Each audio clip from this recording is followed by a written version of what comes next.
ഈ പെൺകുട്ടി നടത്തിയ, അതായത് മീഡിയയോട് നടത്തിയ അവരുടെ ഒരു ഇൻ്റർവ്യൂവില് ബൈറ്റിൽ അവർ പറയുന്നത്, അവരിതുപോലെ ഇത്രയും കോൺഫിഡൻ്റ് ആയിട്ട് ഇതേപോലെ മത്സരിക്കാനും ഉണ്ടായ കാരണത്തിൻ്റെ പിറകിൽ ഇന്ത്യ എന്ന് പറഞ്ഞ മഹാരാജ്യവും, രണ്ടാമത് ജീസസ് ക്രൈസ്റ്റാണ് അവർ അടിയുറച്ച് വിശ്വസിക്കുന്നു. അതിൻ്റെ അകത്ത് അവർ ബിബ്ലിക്കൽ സ്ക്രിപ്ചർ കോട്ട് ചെയ്യുന്നുണ്ട്. അതിൻ്റെ പേരിലാണ് അവർക്ക് കണ്ടിന്യൂ ചെയ്ത് മത്സരിക്കാൻ വേണ്ടി ജയിക്കാനും കാരണമായത്.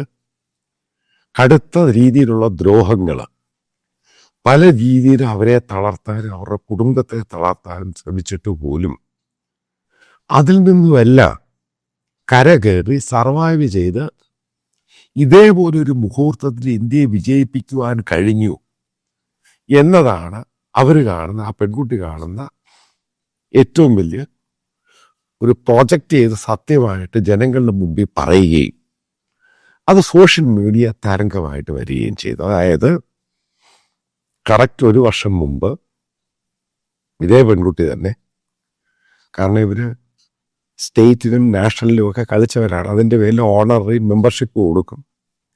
പ്രധാനപ്പെട്ട ക്ലബ്ബുകൾ, ഒന്നാമത് Khera gymkhana cricket club, gymkhana club. അപ്പോൾ ഇവരുടെ പിതാവ് ഇവാൻ റോഡ്രിക്സ് ബോംബെയിൽ ഒരു സാധാരണ പാവം പിടിച്ചവരുടെ ഇടയിൽ പ്രവർത്തിക്കുന്ന ഒരു പാസ്റ്ററാണ്. പുള്ളിയുടെ പ്രൊഫഷൻ അതാണ്, പാസ്റ്ററാണ്. പുള്ളിയുടെ മറ്റൊരു പ്രൊഫഷൻ എന്ന് പറയുന്നത് ഇദ്ദേഹം ക്രിക്കറ്റ് കോച്ച് കൂടിയാണ്. ക്രിക്കറ്റ് കോച്ച് എന്ന് പറഞ്ഞ് പണമുള്ളവരെ പഠിപ്പിക്കുന്ന കോച്ചല്ല. ഈ 2 രീതിയിലുള്ള ക്രിക്കറ്റ് കോച്ചുണ്ട്. നിങ്ങൾക്ക് ക്രിക്കറ്റിനെ പറ്റി, ഈ കോച്ചിങ്ങിനെ പറ്റി അറിയാവുന്നവർക്കറിയാം.